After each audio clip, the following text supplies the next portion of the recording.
Bismillahirrahmanirrahim.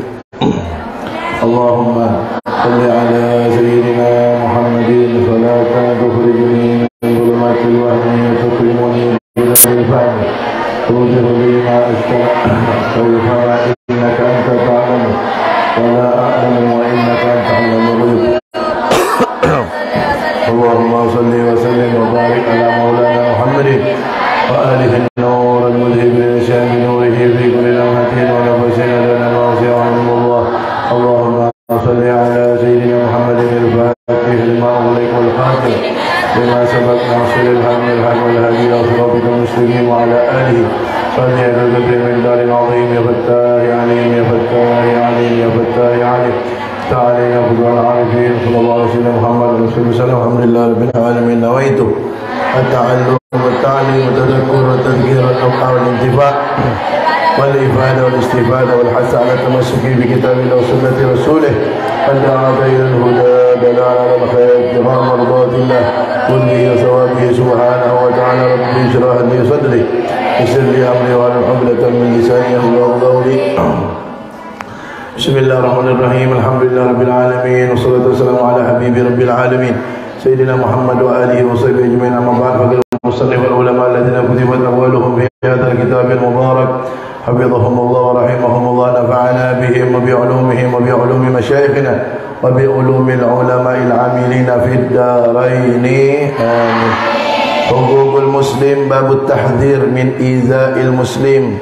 Bab tentang peringatan jangan sampai mengganggu orang Islam. Ya, jangankan ganggu orang Islam. Sebelum kita masuk ke dalam bab ini, jangankan mengganggu orang Islam. Rasulullah SAW pernah bersabda, "Man adza zimmiyan fa ana khasmuhu khasamtuhu yaumal qiyamah."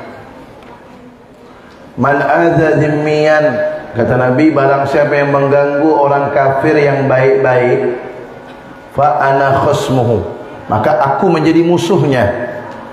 Khasamtuhu yaumal qiyamah, aku akan memusuhinya pada hari kiamat. Jadi orang muslim yang mengganggu orang kafir yang baik-baik, dia akan menjadi musuh Nabi pada hari kiamat. Nabi memusuhi dia. Itu mengganggu orang kafir yang baik-baik, jadi musuh Nabi, apalagi mengganggu orang Islam. Al-awwal, yang pertama, ruwiya an Anas radhiyallahu anhu qala Rasulullah sallallahu alaihi wasallam, man aza mu'minan faqad azani wa man azani faqad aza Allah ta'ala wa man aza Allah ta'ala falyatabawwa maq'adahu minan nar. Diriwayatkan dari sahabat Anas bin Malik radhiyallahu anhu, beliau berkata, Rasulullah sallallahu alaihi wasallam bersabda, man adza mu'minan, barang siapa yang mengganggu satu orang saja yang beriman, faqad adzani, maka sungguh dia telah mengganggu saya, kata Nabi. Man adzani, dan barang siapa yang mengganggu saya, faqad adzallahu ta'ala, maka sungguh dia telah mengganggu Allah Ta'ala. Man adzallahu ta'ala, dan barang siapa yang mengganggu Allah Ta'ala, falyatabawwa maq'adahu minan nar, maka tempatilah tempatnya dia dari api neraka. Artinya siap-siap, nanti tempat dia adalah di neraka. Na'udzubillah. Jadi pikir-pikir lagi, banat, solehat, pikir-pikir, kalau mengganggu orang yang beriman sama dengan ganggu Nabi. Ganggu Nabi berarti ganggu Allah. Ganggu Allah, siap-siap tempatnya di neraka. Na'udzubillah. Itu kalau ganggu orang yang beriman. Tapi kalau menyenangkan orang yang beriman, dah kita bahas kemarin. Menyenangkan orang yang beriman akan dimintakan ampun oleh 70.000 malaikat sampai hari kiamat. Kesenangan itu akan mendatanginya dalam kubur, menghibur dia sampai hari kiamat, menolong dia. Ya, banyak keutamaan menyenangkan orang. Sekarang kebalikannya, kalau mengganggu orang yang beriman. Al-thani, yang kedua, fil hadisi marfu'an, di dalam hadis yang marfu', artinya yang disandarkan kepada Nabi, syarrun nas man tarakahun nas ittiqa'a fuhsyih. Syarrun nas, sejelek-jeleknya manusia adalah Man tarakahun nas, orang yang ditinggalkan oleh manusia, ittiqa'a fuhsyih, karena takut atas kejelekannya. Sejelek-jelek manusia adalah dia ditinggalkan oleh manusia yang lain karena manusia-manusia takut dengan kejelekan atau perbuatan jelek dia. Al-thalith, yang ketiga, hukiya anna Aba Ishaq Asy-Syirazi ra'a Rasulullah SAW fil manam. Dihikayatkan, diceritakan bahwasanya Abu Ishaq Asy-Syirazi melihat Rasulullah SAW dalam mimpi. Sering Ustaz sampaikan, Nabi bersabda, man ra'ani fil manam faqad ra'a haqqan. Man ra'ani fil manam, siapa yang melihat aku dalam mimpi, faqad ra'a haqqan, maka sungguh dia melihat suatu kebenaran. Al-hadis. Dalam hadis yang lain Nabi bersabda, man ra'ani fil manam fasayarani fil yaqadhah. Man ra'ani fil manam, barang siapa yang melihat aku dalam mimpi, fasayarani, maka dia akan melihat aku fil yaqadhah, dalam keadaan sah. Dan mudah-mudahan Allah berikan kita mimpi Nabi. Kalau mimpi Nabi, nanti akan ketemu dengan Nabi dalam keadaan sadar. Amin ya rabbal alamin. Nah, Abu Ishaq Asy-Syirazi ini, Imam Syirazi, melihat Rasulullah dalam mimpi. Faqala lahu, maka Nabi pun berkata kepada Al-Imam Syirazi ini, ya Syekh, wahai Syekh. Fakana yafrahu bidzalik, maka Imam Syirazi pun senang dipanggil oleh Rasulullah dengan panggilan ya Syekh, senang. Wa yaqul, dan Imam Syirazi berkata, sammani Rasulullah SAW syaikhan. Rasulullah menamaiku atau memanggilku dengan nama Syekh, kata Imam Syirazi.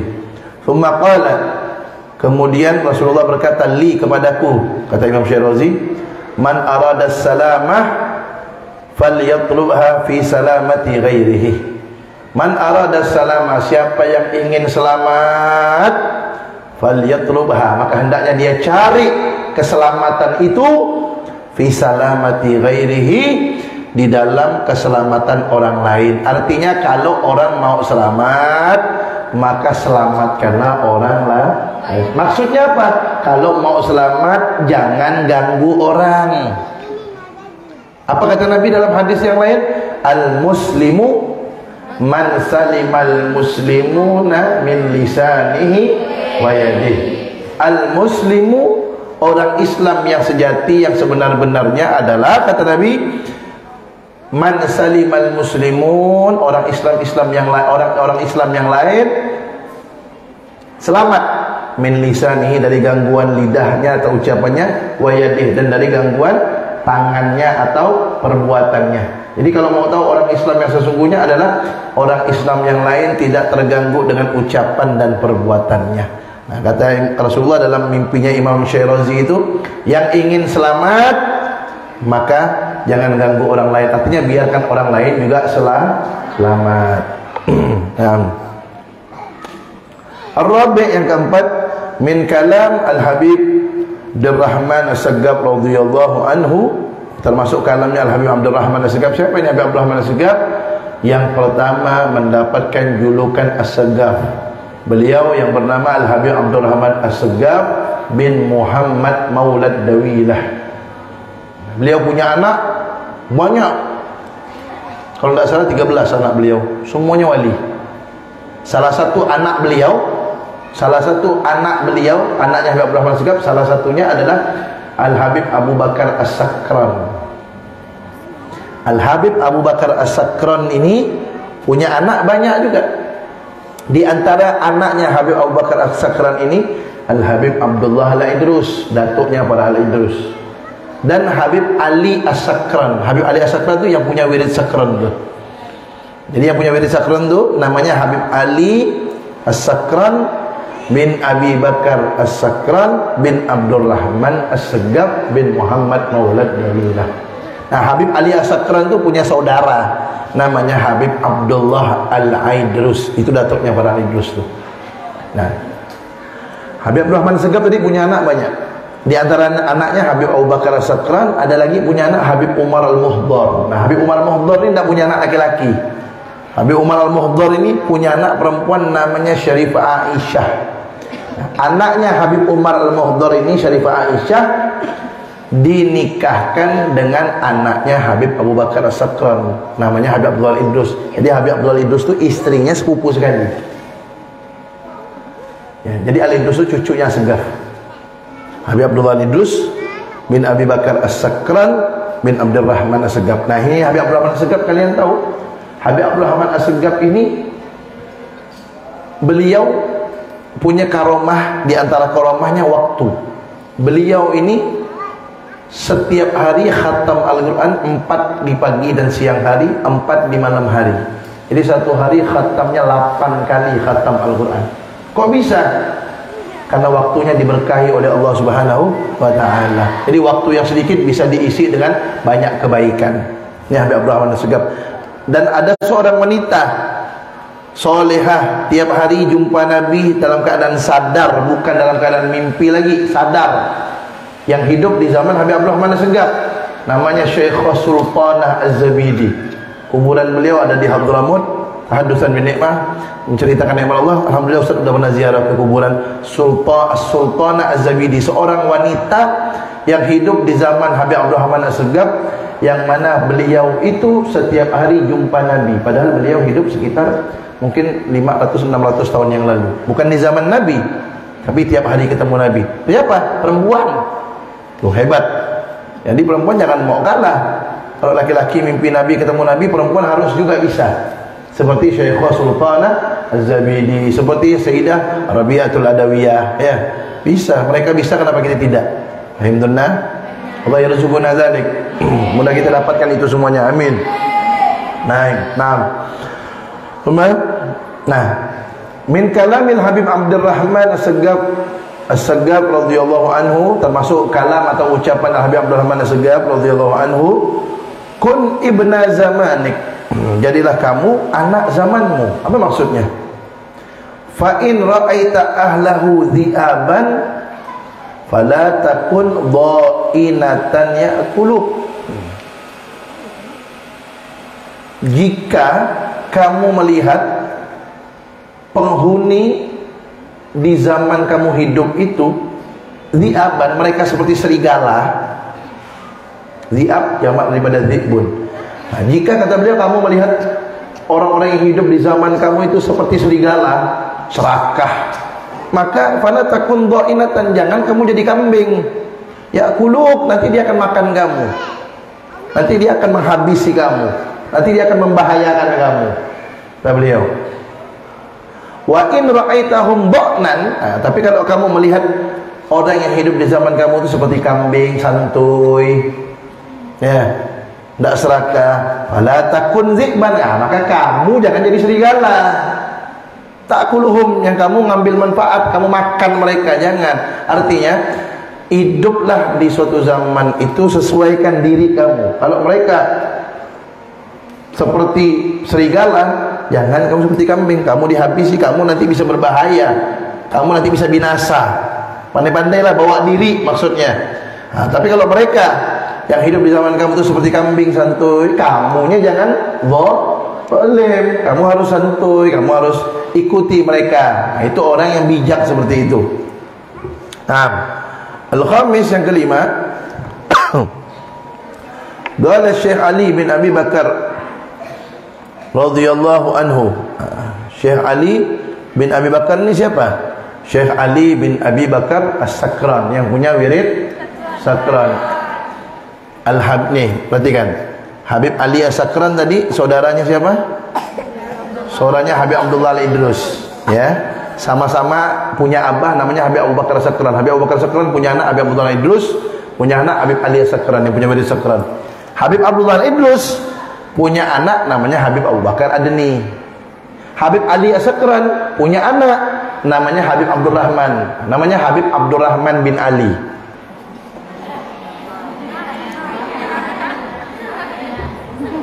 Habib Abdurrahman bin Ali. Nah, ini Syekh Ali, qala Syekh Ali bin Abi Bakar radhiyallahu anhu,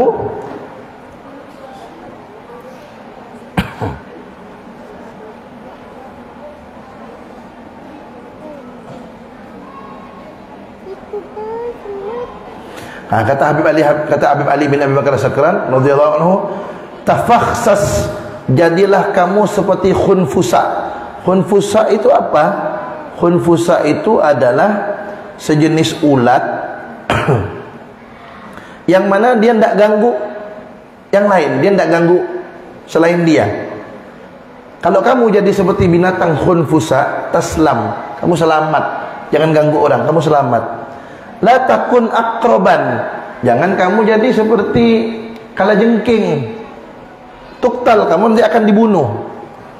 Kun zanaban fil khair wala takun ra'san fil syarr, jadilah kamu buntut ekor, jadilah kamu ekor dalam kebaikan, ngikut orang berbuat baik, diikut, ngikut orang berbuat baik, pokoknya ikut yang baik-baik lah. Jadilah kamu seperti itu, ngikut yang baik-baik. Wala takun ra'san fil syarr, jangan jadi kamu kepala kejelekan, mimpin orang untuk berbuat jelek, jangan, kata beliau. Fa innar ra'sa awwalu ma yuqta, karena yang namanya kepala itu adalah sesuatu yang pertama dipotong. Artinya lebih baik jadi buntut, tidak apa-apa, tapi buntut untuk mengikuti kebaikan, ekor untuk mengikuti kebaikan. 6. As-sadis, yang ke-6, lamma mata Syekh Ahmad Ar-Ramli goma waladuhu Muhammad Ar-Ramli. Ketika Syekh Ahmad Ar-Ramli meninggal, maka anak beliau yang bernama Muhammad berdiri, wanada finnas, dan dia mengeraskan suaranya di hadapan manusia. Lalu beliau berkata, ishhadu, saksikanlah, anna walidi hadza, sesungguhnya ayah saya ini mata, telah meninggal dunia, waqad salimal muslimun min lisanihi wa yadihi, dan orang-orang Islam selamat, tidak terganggu dengan ucapan dan perbuatannya. Anaknya bangga dengan ayahnya. Babut tahzir min qatlil mu'min, bab peringatan tentang membunuh orang yang beriman. Sekarang ni banyak orang bunuh ya. Kalau melihat TV itu hampir tiap hari ada ya berita orang bunuh. Hampir tiap hari, bisa dikatakan tiap hari. Kalau Ustaz jarang tengok TV, tapi kadang-kadang kalau tengok berita bunuh, pasti berita bunuh. Tidak ada satu hari berlalu kayaknya tidak ada tanpa berita pembunuhan, pasti ada. Kenapa itu bisa terjadi? Sebabnya satu, karena tidak ditegakkannya hukum Islam. Coba ditegakkan hukum Islam. Hukum Islam, yang bunuh dibunuh. Insya Allah yang mau bunuh mikir sejuta kali.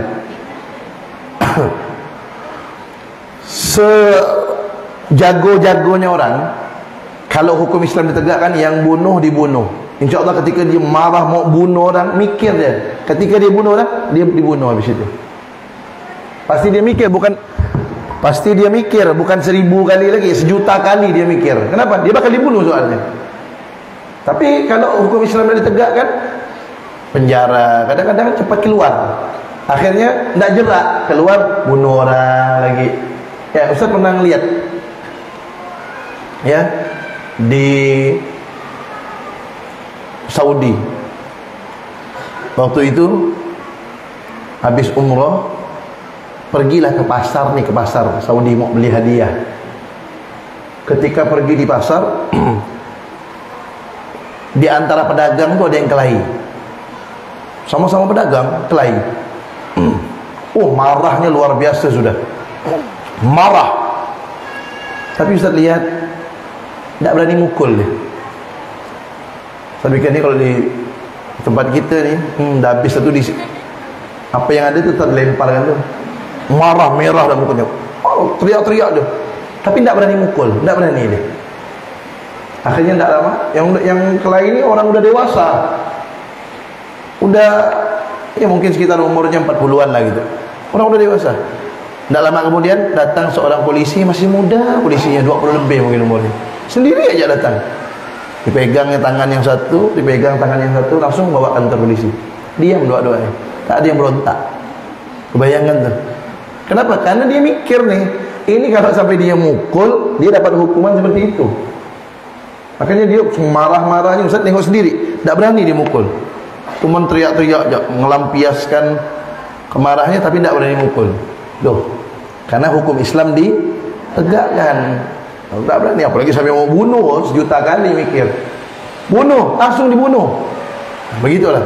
Kenapa sekarang orang banyak membunuh? Ya itu tadi, karena hukum Islam tidak ditegakkan akhirnya berani. Karena dia pikir saya penjara nanti keluar, bunuh lagi, masuk lagi. Naudzubillah min dzalik. Nah, nih bab tentang peringatan daripada membunuh orang yang beriman. Kana Ibnu Abbas radhiyallahu anhuma yanzuru ila al-Ka'bah. Ibnu Abbas radhiyallahu anhuma pada suatu hari beliau melihat Ka'bah. Wa yaqul, dan beliau berkata, Inna Allah Ta'ala harramaki wa syarrafaki wa karramaki wal mu'min a'zamu hurmatan inda Allah Ta'ala minki. Pada suatu hari Sayyidina Abdullah bin Abbas melihat Ka'bah. Beliau ngomong dengan Ka'bah. Apa kata beliau? Inna Allah Ta'ala, sesungguhnya Allah harramaki wa syarrafaki wa karramaki. Sesungguhnya Allah memuliakan kamu Ka'bah, mengagungkan kamu Ka'bah. Wal mu'min, kata beliau, dan orang yang beriman, a'zamu hurmatan indallah, lebih agung kemuliaannya di sisi Allah Ta'ala minki, dari kamu. Ka'bah mulia, Ka'bah agung, tapi orang yang beriman di sisi Allah lebih agung daripada Ka'bah. Orang kalau ada bawa palu, bawa benda keras menghancurkan Ka'bah, pasti langsung masuk TV seluruh dunia. Ya, viral langsung dia. Orang pasti bilang, oh ini dosanya besar nih, kenapa menghancurkan Ka'bah? Padahal orang beriman kehormatannya lebih agung daripada Ka'bah. Makanya kemarin kita pernah bahas kan, menyakitkan orang yang beriman lebih besar dosanya daripada menghancurkan Ka'bah. Berapa kali? 70 kali. Menghancurkan Ka'bah sekali itu dosa besar, apalagi menghancurkan Ka'bah 70 kali. Tapi menyakitkan hati orang beriman lebih besar daripada menghancurkan Ka'bah 70 kali. Bayangkan berapa besarnya dosa orang yang menyakitkan hati orang yang beriman. Nah, Al-Thani, yang kedua, qala sallallahu alaihi wasallam, itu kalau menyakitkan hati orang yang beriman lebih parah dari menghancurkan Ka'bah, dosanya lebih besar dari menghancurkan Ka'bah 70 kali. Itu kalau hanya menyakitkan hati orang yang beriman. Bagaimana kalau menyakitkan hati orang tua? Bagaimana kalau menyakitkan hati guru? Menyakitkan hati orang beriman biasa saja lebih parah dosanya daripada menghancurkan Ka'bah 70 kali.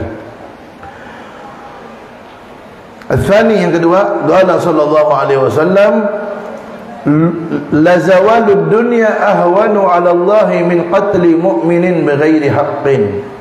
Rasulullah sallallahu alaihi wasallam sabda, la zawalud dunya, itu lam taukid tu.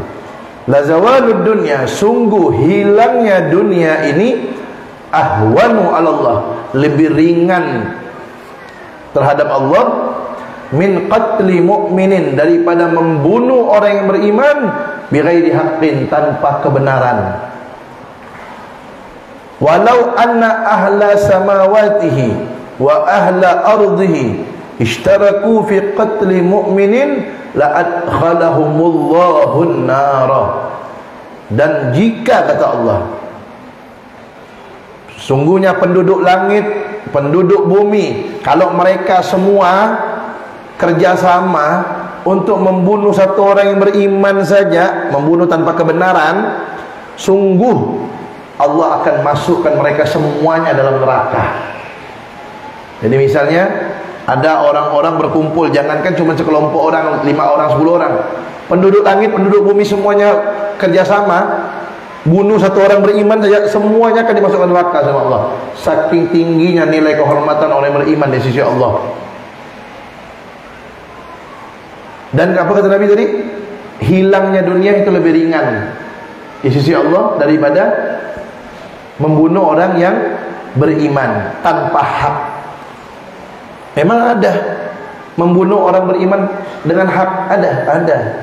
Membunuh orang beriman dengan hak, dengan kebenaran. Ada. Apa contohnya? Ya, bunuh orang, dia dibunuh.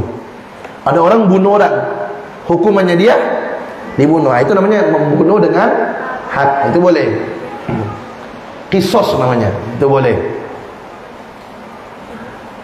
Al-thalis, yang ketiga, tentunya membunuh muslim dengan hak itu ada aturannya. Al-thalis, yang ketiga, fil khabar, dalam suatu khabar, anna gauman, sesungguhnya ada sekelompok orang minal muslimin, dari orang-orang Islam, marru fi safarihim ala rajulin minal musyrikin. Jadi ada orang-orang Islam ini sekelompok orang. Jadi mereka ini lagi pergi melewati seseorang laki-laki orang musyrik. Wa ma'ahu ghunaimah lahu. Dan orang musyrik itu sedang memegang harta rampasan sedikit. Ghunaimah jamak isim tasghir daripada ghanimah. Fasallama alaihim bi tahiyatil Islam. Orang musyrik itu pun mengucapkan salam kepada orang-orang muslim yang lewat dengan salamnya orang Islam.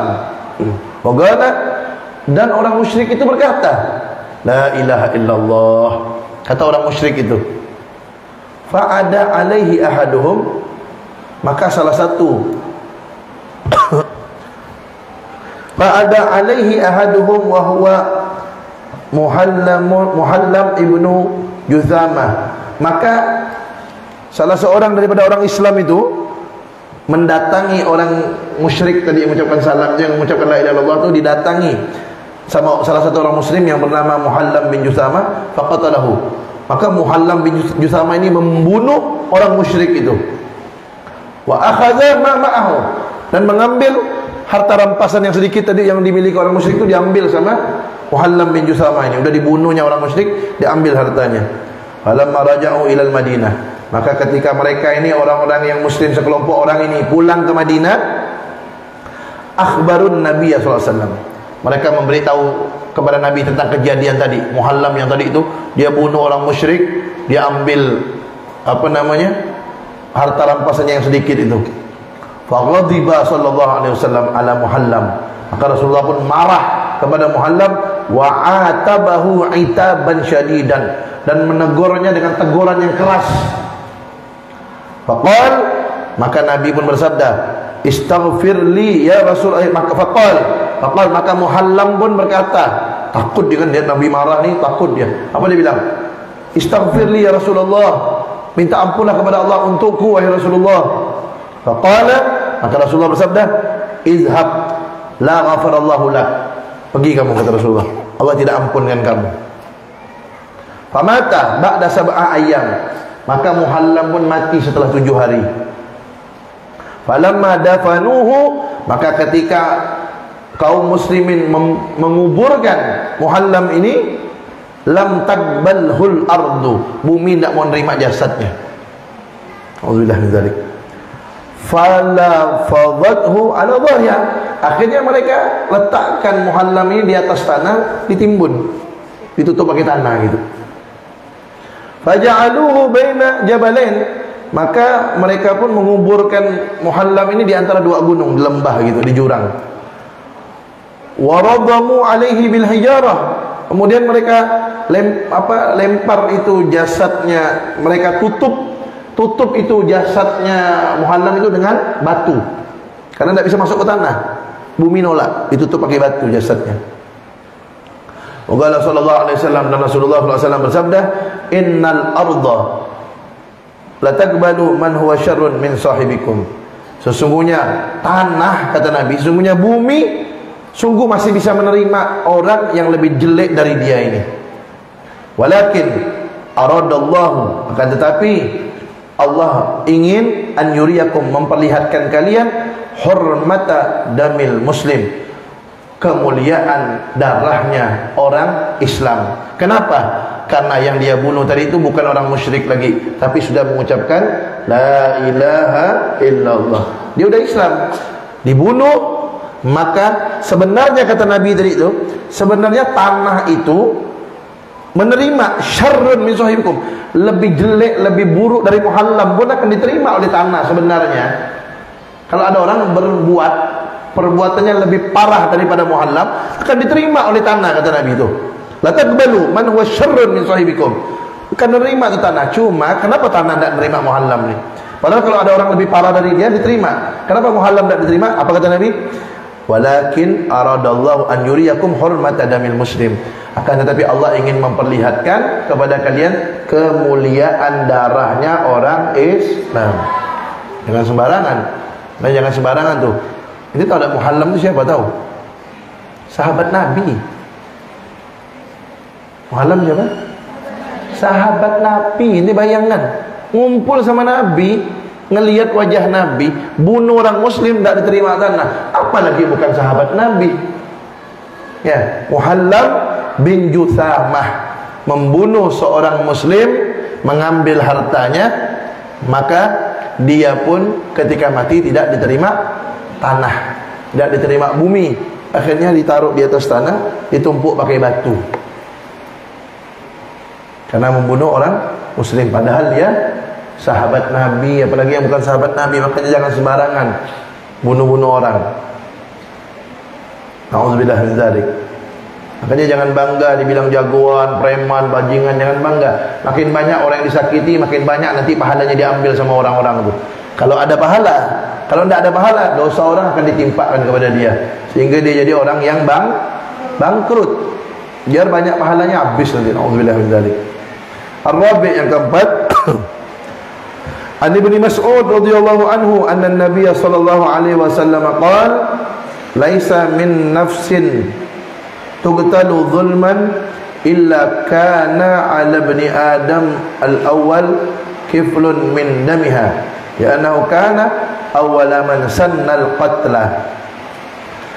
Dari sahabat Abdullah bin Mas'ud radhiyallahu anhu anna an-nabiy sallallahu alaihi wasallam qala laisa min nafsin, tidaklah ada suatu jiwa pun tuqtal yang dibunuh zulman secara zalim illa kana ala bani adam al-awwal, illa kana ala bani adam al-awwal, kecuali anak Adam yang pertama akan mendapatkan dosanya. Kiflun min dami, anak Adam yang bunuh pertama tu, ya, dua anak Adam yang membunuh, yang salah satunya membunuh, itu dapat dosanya. Jadi setiap ada pembunuhan, itu anaknya Nabi Adam yang bunuh dapat dosanya. Kenapa? Li'annahu kana awwala man sannal qatla, karena dia adalah orang yang pertama kali melakukan pembunuhan. Jadi setiap orang bunuh, dia dapat dosanya. Alhamdulillah. Karena dia yang pertama memulai sesuatu yang namanya pembunuhan. Makanya kalau mau melakukan sesuatu yang baru itu, lakukanlah sesuatu yang baru yang baik. Kalau orang ikut, kita dapat pahala. Makanya siapakah manusia yang paling banyak pahalanya? Rasulullah sallallahu alaihi wasallam. Kenapa? Kenapa? Karena semua kebaikan yang pertama kali mencontohkan Rasulullah. Maka orang yang mengikutinya terus sampai hari kiamat, pahalanya mengalir kepada Rasulullah SAW. Saya kasih contoh nih, sholat duha. Yang ngajarkan siapa? Rasulullah. Sahabat sholat duha, Rasulullah dapat. Tabi'in sholat duha, Rasulullah dapat. Tabi'in sholat duha, Rasulullah dapat. Terus sampai hari kiamat, orang yang sholat duha, triliunan orang jumlahnya, Rasulullah dapat pahalanya. Karena beliau yang pertama mengajarkan sholat duha. Belum lagi yang lainnya, witir, tarawih dan lain-lainnya. Maka kalau mau melakukan sesuatu yang baru, lakukanlah sesuatu yang sekiranya orang setelah kita melakukannya, kita yang dapat pahala. Apa contohnya lagi? Nih, kalau kalian mau melakukan sesuatu yang baru misalnya, sahabat itu banyak banget. Sahabat itu banyak melakukan sesuatu yang baru yang tidak dikerjakan oleh Nabi. Banyak. Ada yang membaca zikir, tidak pernah dikerjakan Nabi, dia lakukan, sehingga diikuti orang, dia dapat pahala. Ada sahabat setiap habis wudu, di sholat sunnah wudu, ya. Jadi kalau kalian nih misalnya lakukan sesuatu yang baik, misalnya belum pernah dilakukan oleh orang nih, kalian lakukan. Apa cari sesuatu yang baik gitu? Misalnya di pondok ini belum ada dilakukan, kalian lakukan perbuatan itu, sehingga kalau ada orang ngikut, terus makin banyak yang ngikut, semua pahalanya ngalir kepada kalian. Makanya nomor satu yang paling banyak pahalanya itu Nabi Muhammad SAW, dan seterusnya sahabat, dan seterusnya tabi'in, tabi'in, dan para ulama. Kenapa? Karena orang bisa tahu ibadah yang benar, amal soleh yang benar, yang ngajarkan siapa? Ulama. Nah, saya kasih contoh lagi satu nih. Ya, Abuya Al-Habib Hasan bin Ahmad Baharun. Sekarang beliau rahimahullah taala nafa'ana bih. Man hada? Man hada?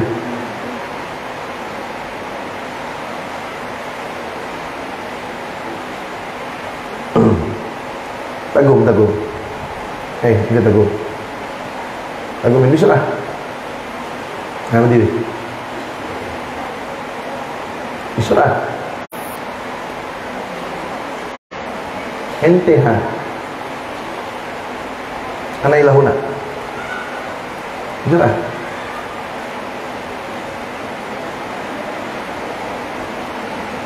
Gumi huna. Gumi. Jadi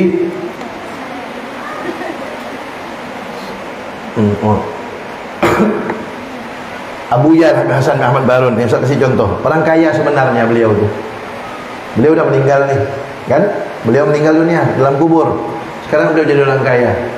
Coba kalian bayangkan berapa banyak murid beliau tuh, yang sholat, yang ngaji, yang zikir, yang sholawat, baca wirid, semua amal soleh beliau dapat pahala nih. Itu baru murid beliau, belum murid dari murid beliau. Ya, Al-Habib Hasan Al-Haddad salah satu murid beliau. Semua santri pondok nih melakukan kebaikan, Abu Yahya Hasan dapat, Abu Yahya Hasan Baharun dapat. Kenapa? Karena yang ada di sini semuanya adalah murid daripada muridnya Habib Hasan Baharun. Kalian punya murid, murid kalian mengamalkan sesuatu yang baik, Abu Yahya Hasan Baharun dapat. Kenapa? Karena dia murid kalian, kalian muridnya daripada murid Habib Hasan Baharun. Terus begitu. Itu orang kaya sebenarnya. Nah, makanya jangan sampai tidak ngajar. Sayang kalian. Banyak sekali faedah mengajar itu, sangat banyak sekali ya. Selain nanti dipanggil namanya agung di langit, man alima wa amila wa allama yud'a aziman fi malakutis samawat. Kan begitu. Barang siapa yang mengetahui ilmu, kemudian dia amalkan, kemudian dia ajarkan, namanya dipanggil agung di langit sana. Orang yang ngajar tuh. Belum lagi jadi amal jariah dia. Iza mata benu Adam inqata amaluhu illa min salat. Iza mata benu Adam, kalau anak Adam manusia meninggal, inqata amaluhu, amalnya putus, illa min salas, kecuali 3. Sedekatin jariyah, sedekah jariyah, nyumbang masjid, pesantren dan lain-lain. Au ilmin yuntafa'u bih, ilmu manfaat yang diajarkan. Au waladin sholihin yad'una, anak yang soleh yang mendoakannya. Anak yang soleh atau soleha mendoakannya. Yang nomor 2, ilmu yang bermanfaat yang diajarkan. Kalian kalau ngajar, nama mulia di langit. Kemudian jadi amal jariah. Kemudian di antara faedah mengajar itu apa? Kalian dapat pengetahuan ilmu baru. Ustaz sih sering baca kitab, banyak yang Ustaz belum tahu, ketika baca jadi tahu. Yang dulunya lupa, baca jadi ingat. Itu faedah mengajar. Kalau tidak ngajar, yang ada hilang. Ente lihat orang-orang yang dulunya mondok, tidak ngajar, banyak yang hilang hafalnya. Kenapa tidak ngajar? Tapi kalau ngajar bertambah, yang lupa jadi ingat. Maka jadilah orang kaya yang sebenarnya. Seperti beliau-beliau tuh masuk kubur, nah sekarang udah nerima. Nih Habib Mustafa Al-Haddad contohnya, pendiri pondok pesantren nih Habib Mustafa Al-Haddad. Beliau tenang sekarang dalam kubur, tenang, jadi orang kaya. Kenapa? Beliau bangun pondok, diteruskan oleh anak beliau. Nah sekarang orang di pondok ini belajar sholat, ngaji, sholawat, zikir, mengalir pahalanya Habib Mustafa. Kenapa? Karena pondok ini ada berkat beliau, pahalanya pun mengalir kepada beliau. Itu orang kaya namanya, orang pintar. Apa kata Nabi? Al-kayyis man dana nafsahu wa amila lima ba'dal maut. Al-hadis. Al-kayyis, kata Nabi, orang cerdas adalah man dana nafsahu, yang selalu introspeksi diri, ngoreksi dirinya, tidak sombong dengan amal solehnya, tidak sombong dengan yang dia miliki, merasa kurang dan kurang dalam kebaikan. Itu tanda orang soleh yang pertama, tanda orang pintar yang pertama, selalu introspeksi diri. Yang kedua, wa amila lima ba'dal maut, dan beramal soleh untuk bekal setelah wafat. Ingat mana? Solihat. Orang kaya yang sebenarnya adalah orang yang ketika nafasnya sudah putus, tapi amal baiknya mengalir terus. Nafasnya sudah putus, meninggal, masuk kubur, tapi amal baiknya tidak putus, terus mengalir. Itulah orang kaya yang sebenarnya. Wallahu a'lam bissawab. Ya Rabbana ta'arafna bi'annana ta'arafna wa annana asrafna ala lama ashrafna hatub alayna tawba taghsil likulli hawba wa astur lana al-awrati wa amin ar-rawati waghfir liwalidina والأهل والإخوان وسائر الخلان وكل ذي محبة أو جيرة أو صحبة والمسلمين أجمع آمين ربي اسمع فضلا وجودا منا باكتساب منا بالمصطفى الرسول نهضى بكل سول بالمصطفى الرسول نهضى بكل سول بالمصطفى الرسول نهضى بكل سول صلى وسلم ربي عليه أدى الحب وآله وصحبه إدادة الصحب والحمد لله في البدء والثناء حمدا جزيلا نائم محبة النسائم.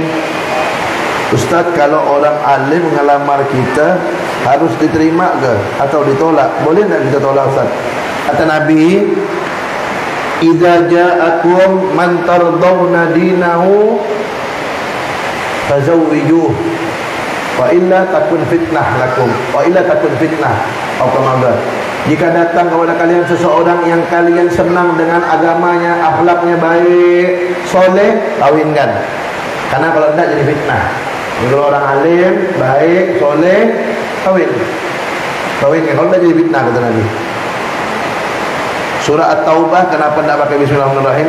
Surah At-Taubah itu karena menerangkan tentang orang munafik. Ustaz, tolong tidur dulu.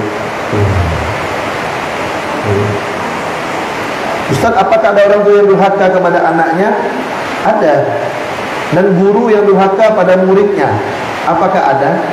Orang tua durhaka pada anak? Ada. Sayyidina Umar Ibn Khattab radhiyallahu anhu pernah didatangi oleh orang tua. Orang tua lapor kepada Sayyidina Umar, wahai Amirul Mukminin, anak saya kurang ajar. Dipanggil anaknya, ditanya, wahai anak, bapak kamu lapor, kamu kurang ajar katanya. Apa dia bilang? Wahai Amirul Mukminin, bapak saya ini satu, dia tidak mencarikan ibu yang baik untuk saya. Nomor dua, dia memberi saya nama yang tak baik, namanya khunfusa, ulat nama anaknya. Nomor tiga, dia tidak mengajarkan saya Al-Quran, tidak mengajarkan ilmu agama. Apa kata Sayyidina Umar? Wahai bapak, engkau telah durhaka kepada anakmu sebelum anakmu durhaka kepadamu. Jadi ada orang tua durhaka kepada anak, guru durhaka pada murid, ustaz belum pernah dengar. Tetapi dalam kitab Ihya Ulumuddin, di situ disebutkan apa hak-haknya atau apa yang harus dilakukan oleh guru kepada murid itu ada. Tapi kalau guru durhaka sama murid, sampai sekarang ustaz belum pernah dengar. Tapi guru memberikan hak kepada murid itu ada dalam kitab Ihya Ulumuddin. Di antaranya, hendaknya dia menganggap murid itu seperti anaknya sendiri. Maksudnya apa? Dijelaskan sama Imam Ghazali. Maksudnya, hendaknya dia itu menyelamatkan anak itu daripada api neraka. Kalau orang tua, kata Imam Ghazali, kalau orang tua kandung menyelamatkan anaknya dari api dunia, tapi guru menyelamatkan murid daripada api neraka. Makanya kata Imam Ghazali dalam Ihya, haknya guru lebih besar daripada haknya orang tua. Kalau orang tua saja tak boleh bilang sama orang tua, apalagi guru. Rasulullah SAW bersabda, abauka salas, orang tua kamu ada 3, kata Nabi. Abukal ladzi waladaka, orang tua yang melahirkan kamu, ayah ibu.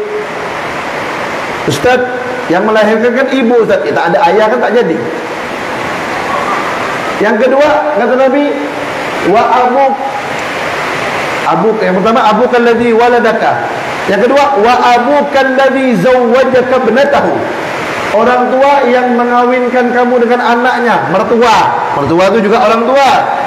Yang ketiga nih kata Nabi, wa abukal ladzi 'allamaka, orang tua yang mengajarkan kamu ilmu agama, wa huwa afdaluhum, dan yang nomor 3 ini yang paling afdal, kata Nabi, yang paling utama, yang paling mulia. Di mana ada hadis ini? Kalian buka dalam kitab Mukhtasar Ihya, ada hadis ini. Kalau udah Mukhtasar Ihya ada, dalam Ihya pasti ada. Kenapa? Karena Mukhtasar Ihya adalah ringkasan daripada Ihya Ulumuddin.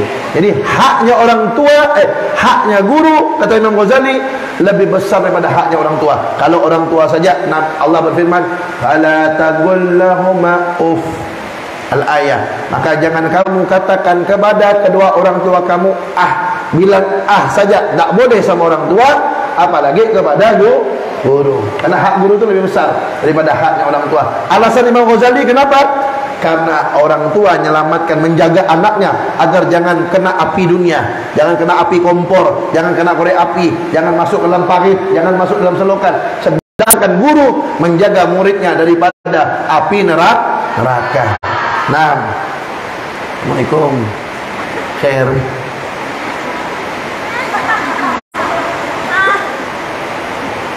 Nah,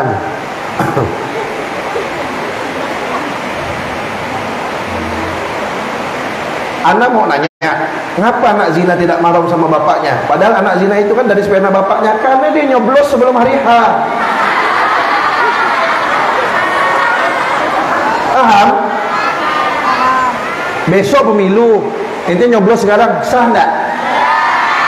Biar ente punya hak suara, enggak sah. Begitu juga orang yang berzina, anaknya tidak mahram dengan bapaknya. Bahkan dalam kitab Fathul Gharib disebutkan, anak zina boleh nikah dengan bapak zinanya, tapi makruh. Tidak haram, makruh. Kenapa? Karena bukan mahram dia. Kalau sentuhan batal wudu, dan bapaknya tidak bisa jadi walinya, tidak bisa binti kepada bapaknya. Kalau bapaknya mati, tak bisa dapat harta warisan. Kalau anak zina perempuan, kalau anak zinanya perempuan, 4. 1, bapaknya tak bisa nikahkan dia. Dia tak bisa binti kepada bapaknya. Kemudian kalau bapaknya meninggal, dia tidak dapat harta warisan. Dan kalau dia punya adik laki-laki tidak bisa nikahkan dia jadi walinya, tidak bisa laki-laki. Kenapa? Karena adik laki-laki itu saudara seibu.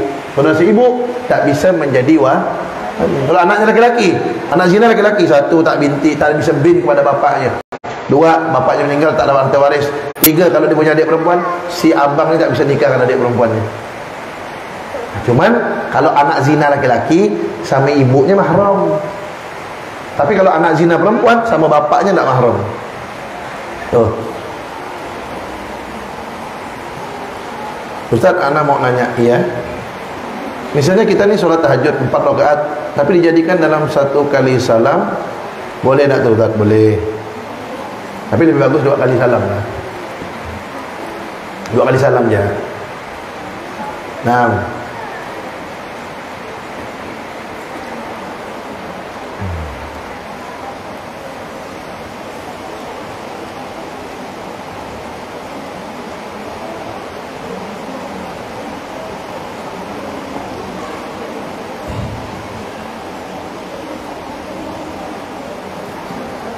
makanya jangan coba-coba berzina.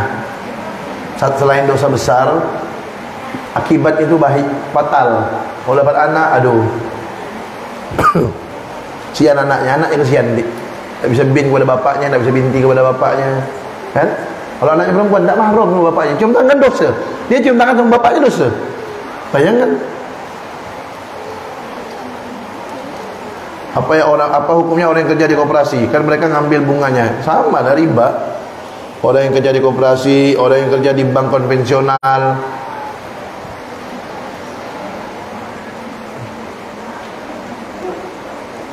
Ustaz, anda mau tanya, Habib Abdullah kan saudaranya Habib Ali As-Sakran.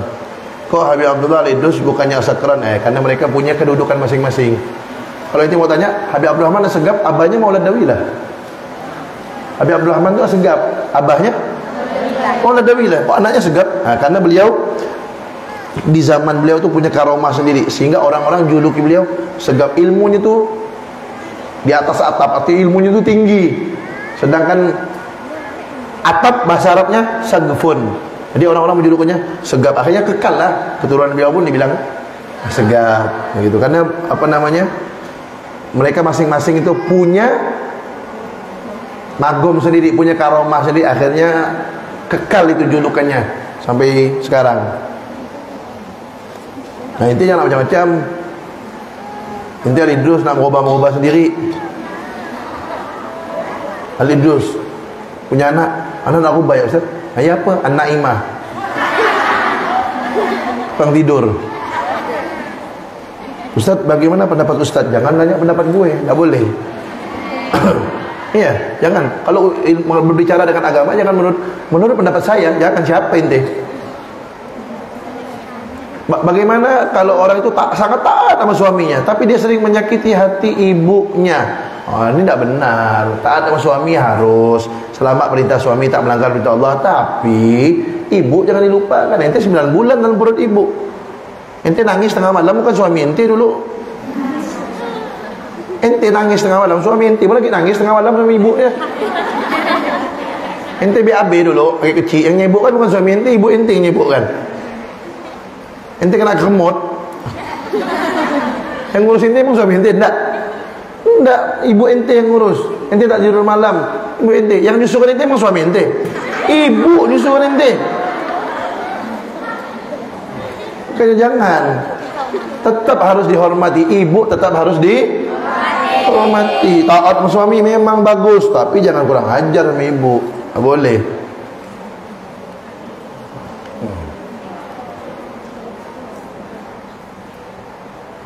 Dapat kirim salam dari Habib Zain Al-Idrus Ketapang. Alaiki wa alaihi salam. Ustaz, kenapa anak Habib Rahman Segaf marganya berbeda-beda? Yang tadi itu, karena mereka masing-masing punya kelebihan. Gantikan nama. Oh, pasti banyak. Kumpul. Bismillahirrahmanirrahim. Al-Fatihah ila hadratin Nabi Mustafa Sayyidina Muhammad sallallahu alaihi wa alihi wasallam. Thumma ila arwah abai wa ikhwanihi min al-anbiya wal mursalin min sahabat tabi'in wa tabi'ahum bi ihsan ila thumma ila ruh Sayyidina al-Imam al-Muhajir ila Allah Ahmad bin Isa wa sinhu al-Muqaddam Muhammad bin Ali Ba'alawi sulihima wa furuhima jami'i sadatina al-Ba'alawi thumma ila ruha Ummi Sharifah Hafsah binti Umar Gadi Hamid Umar bin Abu Bakar Al-Mutarsim bin Hasan Muhammad Baharun Sayyid Muhammad Al-Alwi Al-Maliki jami' masyayikhina wa asatidatina wa usulihim wa furuhim thumma ila ruh ma ila ruh Ustaz Aduh Rahman Rahim Zamaila Ruh Sarhami Zamaila Syaiqul Zamaila Ruh Sallallahu Zamaila Ruh Syaiqul Zamaila Habib Hussein Ahmad Abdul Rahman Aduh Zamaila Ruh Habib Salih bin Ahad bin Mustafa bin Salih Haddad Zaiti Zamaila Ruh Sharifah Radiyah bin Abdul Rahman Al-Baiti Summa ila arwah Udhkurna muatakunna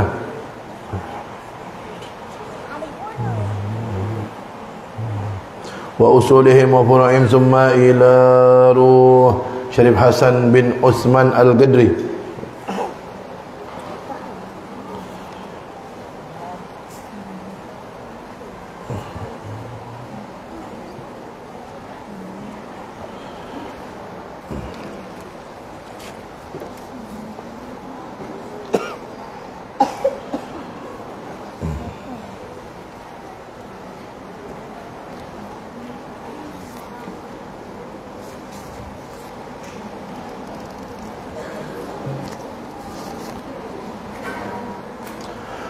ثم إلى أرواح جميع أمواتنا وذوي الحقوق علينا وعليهم أن الله يغفر لهم ويرحمهم ويؤلجهم في الجنة وينفعنا ببركاتهم وأسرارهم وأنوارهم وعلومهم ونفاتهم في الدين والدنيا والآخرة أن الله ينفعنا ببركاتهم بركة هذا الكتاب وأسرارهم وأنوارهم وعلومهم ونفاتهم في الدين والدنيا والآخرة والفاتحة بنية الشفاء لسيد محمد مجيب بن مريان شاه بحسين وكذلك موليدي بن عبد الستار وكذلك نسيمة بنت مرسولم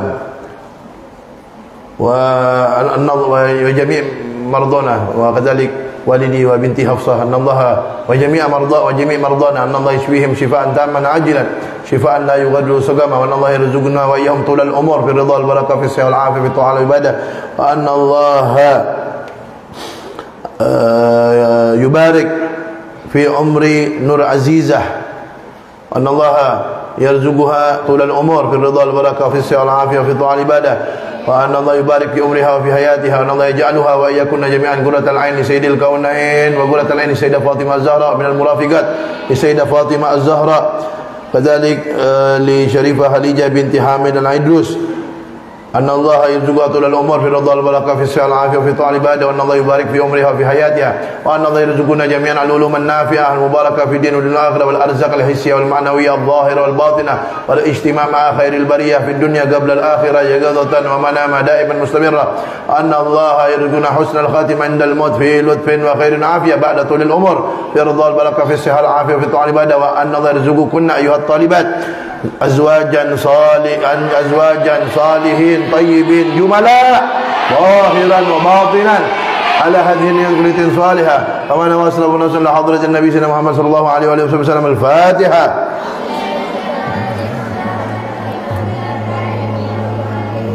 آمين. أين نور عزيزة؟ هنا. نفارين. Alika Nur Aziza, aina hiya? Oh, mawjudah. Bismillahirrahmanirrahim. Subhanakallahumma wa bihamdik, asyhadu an la ilaha illa anta, astaghfiruka wa atubu ilaik. Assalamualaikum warahmatullahi wabarakatuh.